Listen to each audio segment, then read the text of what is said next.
Hello everyone, uh, aku ingin membahas sesuatu tentang kekuatan why. Ketika kamu merasa tidak puas diri dan tidak merasa cukup diri, kamu harus bertanya dengan kata-kata why. Lebih baik why daripada dari mana. Misalnya pertanyaan seperti, kenapa alasan kamu hidup?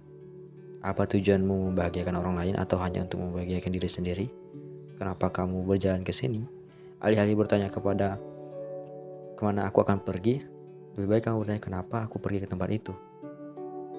Daripada bertanya kepada aku kemana aku akan liburan, lebih baik bertanya kenapa aku harus liburan ke sana. Kita harus mencari alasan-alasan tersebut dan kadang menyesakkan. Misalnya seperti ini. Kenapa aku masih seperti ini? Kenapa aku sangat jelek? Kenapa aku sangat tidak bersyukur? Kenapa aku sangat membenci diriku? Kenapa aku melakukan yang sesuatu orang lain tidak lakukan? Kenapa aku seperti ini? Dan itu sebenarnya sesuatu yang sulit dipertanyakan. Dengan kita bertanya seperti itu, maka secara sadar kita masuk ke dalam alam bawah sadar pikiran kita dan bertanya kepada diri kita sendiri. Itu seperti yang dilakukan orang bermeditasi. Kenapa meditasi adalah sesuatu yang sangat sulit dilakukan? Karena hanya orang tertentu yang bisa melakukan meditasi dan berbicara kepada diri sendiri, masuk ke dalam alam bawah sadarnya.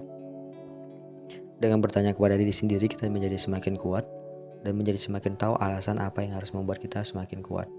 Alasan-alasan tersebut terkumpul dan kita semakin yakin dan confident terhadap diri sendiri. Jadi, hidup bukan tentang suatu kompetisi, hidup adalah tentang suatu yang bisa kita lakukan terhadap diri kita sendiri. Dan jangan membandingkan hidup kita dengan orang lain. Sekali lagi, ciptakan kreasimu, ciptakan cerita hidupmu.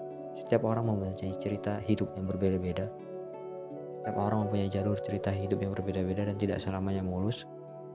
Yang kita harus lakukan adalah membenahi diri dan memperbaiki apa yang perlu kita perbaiki.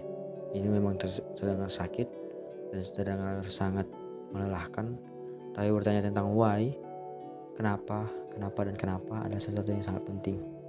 Terima kasih.